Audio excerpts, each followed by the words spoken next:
Colt Gray was just 14 when he carried out Georgia's deadliest school shooting. Michael Carneal opened fire on a prayer group as a young teen, and Craig Price became America's youngest serial killer at only 13. These kids committed murders that reshaped juvenile justice laws, starting with a recent case still unfolding in court today. Colt Gray.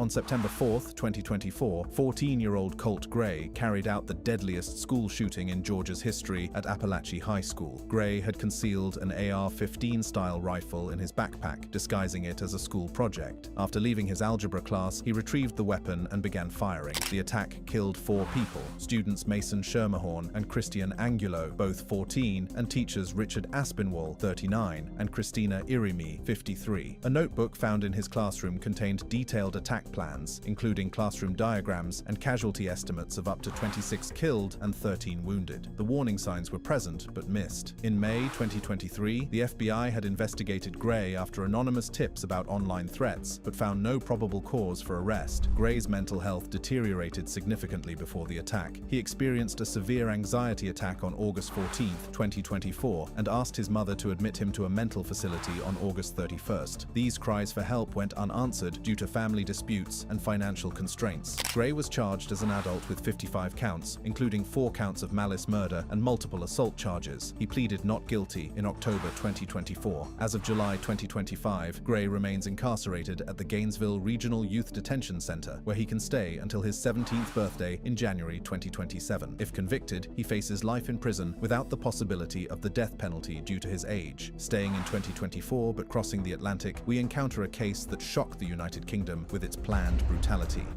Nicholas Prosper.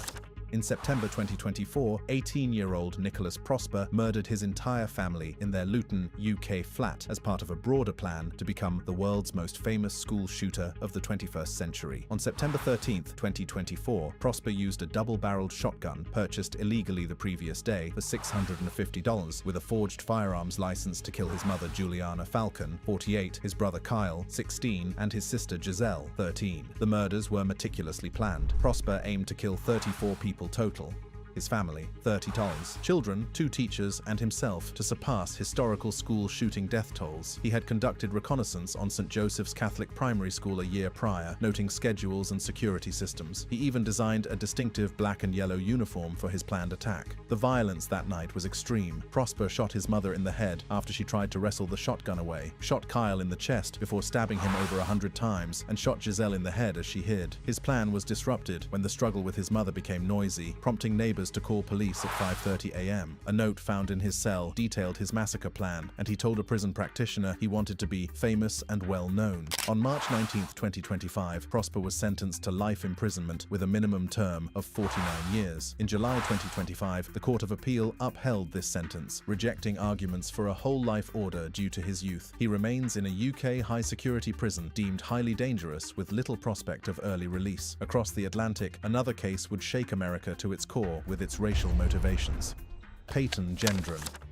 On May 14, 2022, 18-year-old Peyton Gendron drove 200 miles from his home in Conklin, New York, to a Tops Friendly Market supermarket in a predominantly black neighborhood of Buffalo. Armed with a legally purchased Bushmaster XM15 rifle modified with illegal high-capacity magazines, Gendron carried out a racially motivated attack that killed 10 people and wounded 3 others. Of the 13 victims, 11 were black and 2 were white, underscoring the hate-driven nature of his assault. Gendron's radicalization occurred primarily online during the COVID-19 pandemic. He subscribed to the Great Replacement Theory, a racist conspiracy alleging white populations are being systematically replaced by non-white immigrants. His 180-page manifesto, posted online before the attack, detailed his motivations and drew inspiration from the Christchurch mosque shooter. He even live-streamed the attack on Twitch using a helmet-mounted camera, though the platform removed the stream within 2 minutes. The attack was meticulously planned over months. Gendron conducted a reconnaissance visit to Buffalo in 2021 to scout the supermarket and study the area's demographics. There were warning signs that went unaddressed. In March 2022, Gendron's writings raised concerns at his high school when he made disturbing comments about wanting to commit a mass shooting. This led to a mental health evaluation by New York State Police, but he was released after a day and a half with no further action. In November 2022, Gendron pleaded guilty to 15 state charges, including 10 counts of first-degree murder with domestic terrorism enhancement on February 15, 2023, he was sentenced to 10 consecutive life sentences without parole, plus an additional 75 years. Our next case takes us to Michigan, where a school shooting made legal history by holding parents accountable. Ethan Crumbley. November 30th, 2021 marked one of the darkest days in Michigan's history when 15-year-old Ethan Crumbley opened fire at Oxford High School, killing 4 students and wounding 7 others. The victims were Madison Baldwin, 17, Hannah St. Juliana, 14, Tate Meyer, 16, and Justin Schilling, 17. The warning signs were unmistakable and tragically ignored. On the morning of the shooting, school officials met with Crumbley and his parents after discovering disturbing drawings and writings on his homework, including phrases like, "The thoughts won't stop, help me," and images of guns and blood. Despite these clear red flags, his parents declined to take him home, citing work obligations, and the school allowed him to return to class with the weapon still in his backpack. Crumbley's deteriorating mental state was documented in journals recovered by investigators. He wrote, "I have zero help for my mental problems, and it's causing me to shoot up the fucking school." He reported hearing voices, experiencing paranoia, and having suicidal thoughts. He also expressed a desire to leave a lasting impact, writing, "I want to be remembered." The case made legal history with the prosecution of Crumbley's parents. James and Jennifer Crumbley were convicted of involuntary manslaughter in 2024 and sentenced to 10 to 15 years in prison for failing to address their son's mental health and secure the firearm. This marked a rare instance of parental accountability in a school shooting case. On October 24, 2022, Crumbley pleaded guilty to all 24 charges, including 4 counts of first-degree murder. He was sentenced to life imprisonment without parole on December 8, 2023. Heading south to Texas, we find ourselves in legal limbo with a case that mental illness has left unresolved. Dimitrios Pagortzis. On May 18, 2018, 17-year-old Dimitrios Pagortzis walked into Santa Fe High School in Texas and opened fire, killing 10 people and injuring 13 others. Using a .38 caliber handgun and a sawed-off 12-gauge shotgun, both legally owned by his parents, Pagortzis carried out what became the 8th deadliest school shooting in U.S. history. The victims included 8 students and 2 teachers, their lives cut short in a senseless act of violence. Pagortzis was heavily influenced by the 1999 Columbine shooting, wearing a black trench coat and combat boots to emulate the Columbine shooters. He posted a t-shirt with "Born to Kill" on social media and had searched for information about Columbine, kamikaze tactics, and violent ideation. His journals revealed meticulous planning, and he intended to commit suicide afterward, but surrendered instead. The case revealed a complex web of mental health issues and family dysfunction. Pagortzis was later diagnosed with schizoaffective disorder, with his first psychotic break occurring during the shooting. Adding to his distress was reported bullying by students and teachers, with journal entries stating, "I am so sick of being treated like a second-class citizen." His defense highlighted his feelings of rejection and ostracism, compounded by the suicide of a close uncle before the shooting. Pagortzis was charged with capital murder and aggravated assault, but has been deemed mentally incompetent to stand trial since November 2019. As of January 24, 2025, he remains at the maximum security unit of the hospital with no trial date set due to his ongoing mental incompetence. Moving from courtrooms to family homes, we examine a Houston tragedy born from domestic conflict. Anthony McCarty. On August 8, 2000, 16-year-old Anthony McCarty committed a quadruple homicide in Houston, Texas, killing his mother, stepfather, and 2 younger siblings aged 11 and 8. The murders, carried out using both a knife and a firearm, stemmed from family conflicts and mental health issues that had been left unaddressed. The case highlighted the devastating consequences when troubled youth lack proper support systems and mental health intervention. The decision to try McCarty as an adult reflected the severity of the crime and Texas's approach to serious juvenile offenses. Under Texas law, juveniles as young as 14 can be certified as adults for capital crimes like murder, especially when multiple victims are involved. The prosecution likely argued that the quadruple murder demonstrated a level of violence and premeditation that warranted adult prosecution. In 2001, McCarty was convicted of 4 counts of murder and sentenced to life in prison with the possibility of parole after 40 years. This sentence reflected Texas's options for juvenile offenders at the time, balancing punishment with the potential for rehabilitation, given his age. The life with parole sentence means McCarty must serve a minimum of 40 years before becoming eligible for parole consideration. As of July 2025, McCarty remains incarcerated in the Texas prison system, having served 24 years of his sentence. His parole eligibility date is approximately 2041, when he will be around 56 years old. The case serves as a stark reminder of how family dysfunction and untreated mental health issues can culminate in unthinkable violence when proper intervention fails to occur. From family violence events, we turn to one of the most psychologically complex school shootings in American history. Kip Kinkle.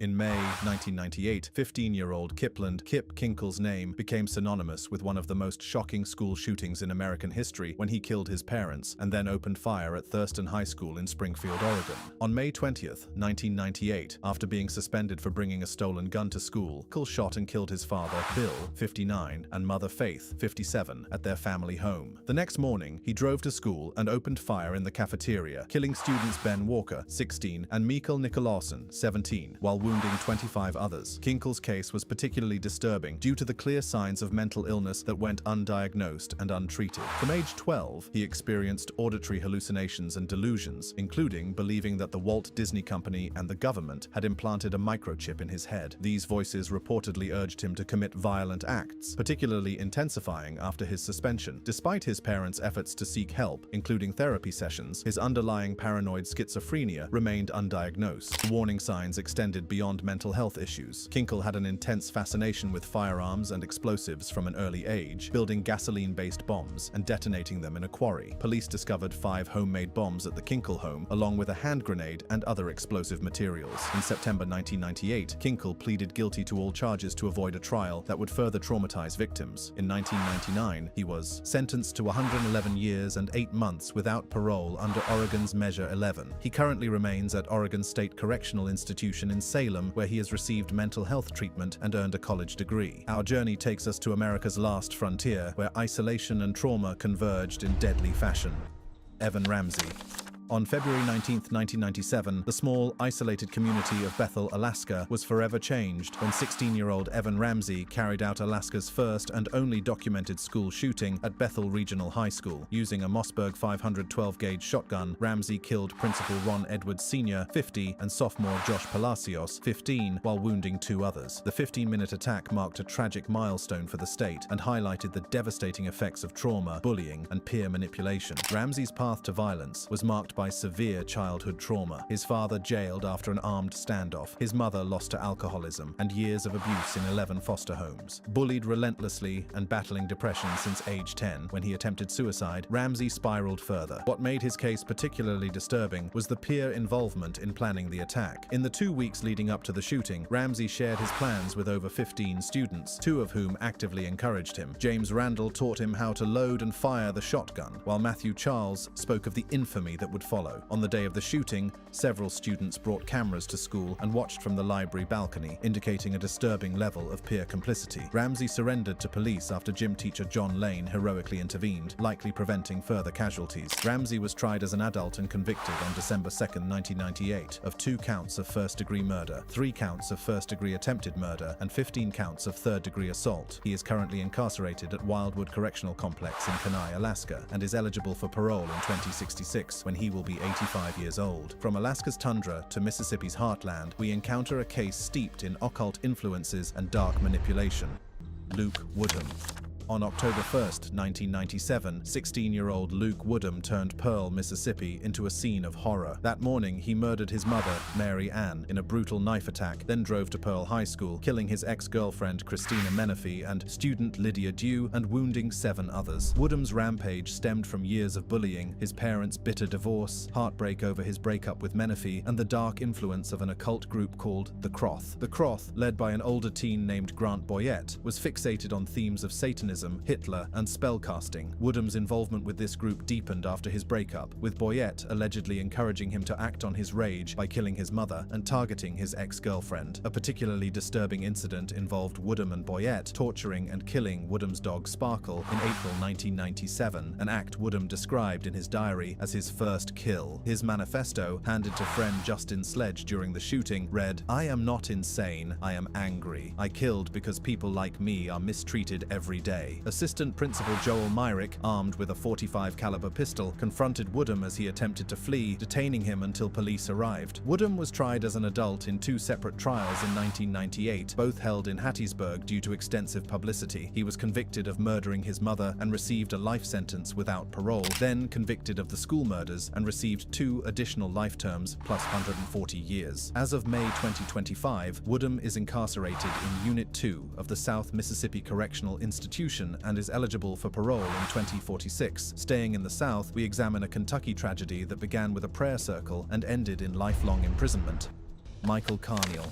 December 1st, 1997 marked a dark day in the small community of West Paducah, Kentucky, when 14-year-old Michael Carneal opened fire on a student prayer group at Heath High School, killing 3 and wounding 5 others. Carneal brought multiple firearms to school, including a stolen Ruger Mk2 .22 caliber pistol, and fired 10 rounds in rapid succession at the gathered students. Carneal's motivations were rooted in a complex web of mental health issues, bullying, and feelings of alienation. He reported experiencing bullying, including false rumors about his sexuality, and felt that his parents did not love him. Initially diagnosed with schizotypal personality disorder and dysthymia, his condition was later reassessed as paranoid schizophrenia. During his 2022 parole hearing, Carneal testified that he heard voices urging violent actions, including one instructing him to steal the pistol and shoot into the crowd. He described feeling hyper-suspicious and alienated, with these voices persisting into adulthood. Tragically, he admitted to feeling responsible for subsequent school shootings,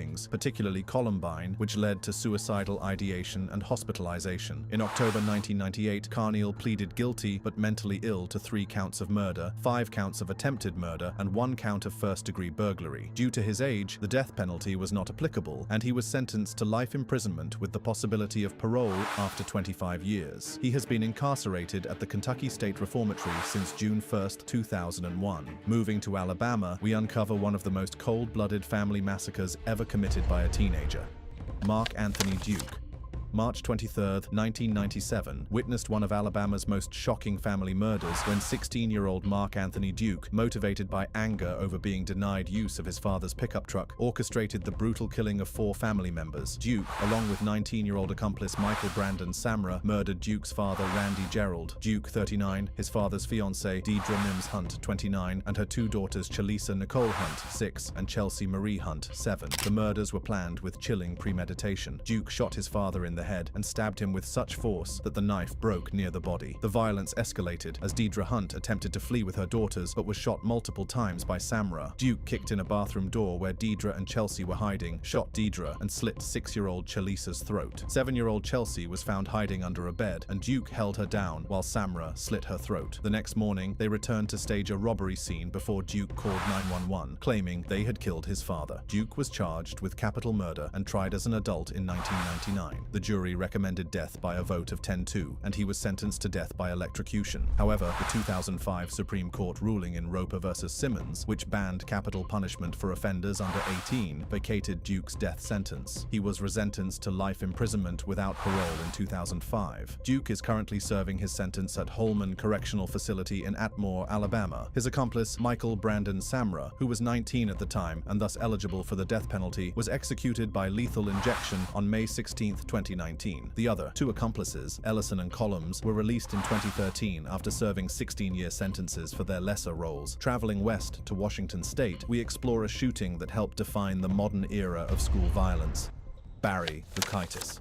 On February 2, 1996, 14-year-old Barry Lukaitis carried out one of America's first high-profile school shootings. Dressed like a Wild West gunslinger, he entered his frontier middle school algebra class with a rifle and 2 handguns, killing teacher Leona Carez and classmates Arnold Fritz and Manuel Vela Jr., and critically wounding 13-year-old Natalie Hintz. Lukaitis' actions were driven by a devastating combination of bullying, family dysfunction, and media influence. He faced relentless bullying at school, especially from Manuel Vela Jr., who taunted, spat on, and assaulted him. His awkward appearance and cowboy boots made him an easy target. At home, turmoil worsened after his parents' 1995 separation over his father's infidelity. His domineering mother battled depression, often speaking of suicide and even proposing a double suicide with him for Valentine's Day 1996, while financial struggles and constant fights deepened his despair. Lukaitis was heavily influenced by Stephen King's novel Rage, which depicts a student who kills teachers and takes a class hostage. He reportedly quoted the book during the attack saying, "This sure beats algebra, doesn't it?" He was also influenced by Pearl Jam's Jeremy music video and films like Natural Born Killers and The Basketball Diaries. In September 1997, Lukaitis was convicted of 2 counts of first-degree murder, 1 count of second-degree murder, 1 count of first-degree attempted murder, and 16 counts of aggravated kidnapping. He was resentenced in 2017 to 189 years with parole eligibility after 25 years. He is currently incarcerated at Clallam Bay Correction Center and became eligible for parole consideration around 2022. From school hallways to California groves, we delve into a satanic murder that inspired Hollywood horror. Jacob DeLachette. While often confused with other cases, Jacob DeLachette was actually one of 3 teenagers convicted in the brutal satanic murder of 15-year-old Elise Parler in Arroyo Grande, California on July 22, 1995. Along with accomplices Royce Casey, 17, and Joseph Fiorella, 15, the 16-year-old DeLachette participated in what they described as a sacrifice to Satan. The trio, who had formed a death metal band called Hatred, believed killing a virgin would enhance their band's success and earn them a ticket to hell. The murder was planned for months, with the group specifically targeting Parler because of her blonde hair, blue eyes, and presumed virginity. They lured her to a remote eucalyptus grove under the pretense of smoking marijuana together. DeLachette initiated the attack by strangling Parler with his belt. Then Fiorella stabbed her 4 to 6 times in the neck with a hunting knife. DeLachette then took the knife and stabbed her 4 to 5 more times, followed by Casey stabbing her 4 times in the back. She died slowly from blood loss, as none of the 12-15 stab wounds were immediately fatal. All 3 were arrested in 1996 and charged with first-degree murder, gang involvement, rape, torture, and conspiracy. Each was convicted in 1997 and sentenced to 25 to 26 years to life in prison. DeLachette was tried as an adult despite being 16 at the time of the crime. As of 2023, DeLachette is incarcerated at the Correctional Training Facility in Soledad, California, with a parole hearing scheduled for December 2024. The Parler family has expressed strong opposition to his release. Returning to the Deep South, we encounter another family annihilation that tested the limits of juvenile justice. Stephen Virgil McGilbory.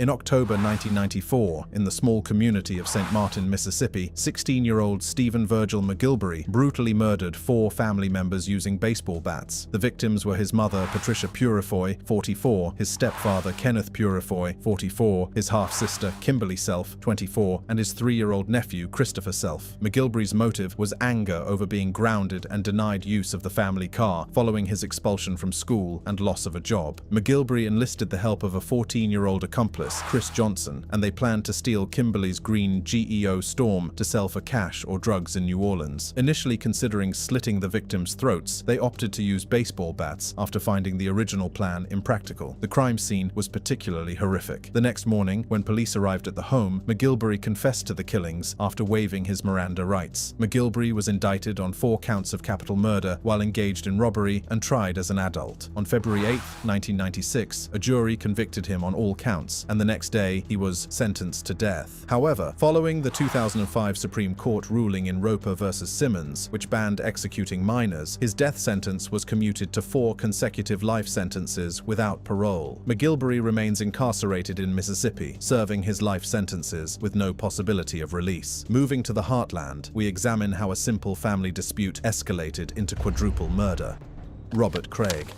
In July 1994, the city of Oklahoma City was shocked by a horrific family annihilation when 17-year-old Robert Craig murdered his mother, stepfather, and 2 step-siblings aged 10 and 13. The murders were carried out using both firearms and knives, stemming from ongoing family conflicts that had reached a breaking point. The quadruple homicide represented one of the most devastating family murders in Oklahoma's history during that decade. Craig was tried as an adult, reflecting Oklahoma's laws that allowed juveniles as young as 16 to be prosecuted as adults for serious violent crimes. The decision was likely influenced by the severity of the quadruple murder and concerns about public safety. In 1995, he was convicted on 4 counts of first-degree murder, with the jury finding sufficient evidence of premeditation and intent to kill multiple family members. The court sentenced Craig to life without parole, ensuring he would never be released from prison. This sentence reflected both the heinous nature of the crimes and Oklahoma's approach to juvenile offenders who commit the most serious offenses. The life without parole sentence was particularly significant given Craig's youth, but the multiple victims and family relationship likely influenced the court's decision to impose the harshest possible penalty. As of 2025, Craig remains incarcerated in an Oklahoma adult prison facility, having served over 30 years of his life sentence. Crossing continents to India, we discover how family abuse and greed created a teenage killer. Sajal Barui. On November 22, 1993, the city of Kolkata, India, witnessed one of its most shocking juvenile crimes when 16-year-old Sajal Barui orchestrated the brutal murder of his father Subal Barui, stepmother Neoti Barui, and half-brother Kajal Barui. Along with 5 teenage accomplices, all aged 16-17, Barui carried out the murders in their 4th-floor apartment at Subham Apartments in Dum-Dum, North Kolkata. The case garnered massive attention due to both the gruesome nature of the crimes and the fact that all perpetrators were minors. Barui was born from an extramarital affair between his father and a woman named Minati, but was taken to live with his father's wife Neoti when he was 8, after which he had no contact with his biological mother. He reported experiencing severe abuse from his stepmother and half-brother, including being burned with cigarettes and hot irons. Combined with influence from friends who suggested he could inherit family property by eliminating his relatives, this abuse motivated Barui to plan the murders. The ordeal lasted nearly 3 hours, after which the killers cleaned their weapons with mustard oil, ate sweets from the fridge, and left coins as payment. In 1995, Barui was initially sentenced to death as the primary conspirator, while his 5 accomplices received life imprisonment. However, in 1997, the Calcutta High Court set aside his death sentence, citing his juvenile status, and ordered a fresh trial that resulted in a life sentence. Under India's Juvenile Justice Act amendments, Barui was released on bail in August 2010 at age 33. However, he was arrested again in 2011 for involvement in a robbery. We conclude our journey with America's youngest serial killer, whose reign of terror began before most children learned to drive. Craig Price. Known as the youngest serial killer in US history, Craig Price began his killing spree at just 13 years old in the quiet neighborhood of Buttonwoods in Warwick, Rhode Island. On July 27, 1987, Price broke into the home of 27-year-old Rebecca Spencer and stabbed her 58 times with a kitchen knife taken from her own home. This murder remained unsolved for 2 years until Price's later confession revealed the horrifying truth about their young neighbor. On September 1, 1989, 15-year-old Craig Price, high on marijuana and LSD, committed his most savage crime. He broke into the Heaton home, stabbing Joan Heaton 57 times, her 10-year-old daughter Jennifer 62 times, and crushing 8-year-old Melissa's skull with a stool before stabbing her 30 more times. Arrested days later with bloody evidence at home, Price calmly confessed to all 4 murders, even mimicking his victims' dying sounds. His chilling lack of remorse shocked investigators who already knew him for theft, assault, and drug use. Due to Rhode Island law at the time, Price could not be tried as an adult regardless of his crime's severity. He was sentenced to detention until his 21st birthday in 1994, with his records to be sealed upon release. However, his violent behavior in custody led to additional charges for criminal contempt, extortion, and assault, extending his incarceration. On April 4, 2017, at Suwannee Correctional Institution in Florida, Price stabbed fellow inmate Joshua Davis with a homemade knife in a premeditated attack. On January 18, 2019, he pleaded guilty to attempted murder and received a 25-year sentence plus 10 years of probation. He remains incarcerated in Florida State Prison. Thanks for watching. If you found this video shocking and thrilling, be sure to check out other similar and amazing videos on the screen. I'll see you in the next video.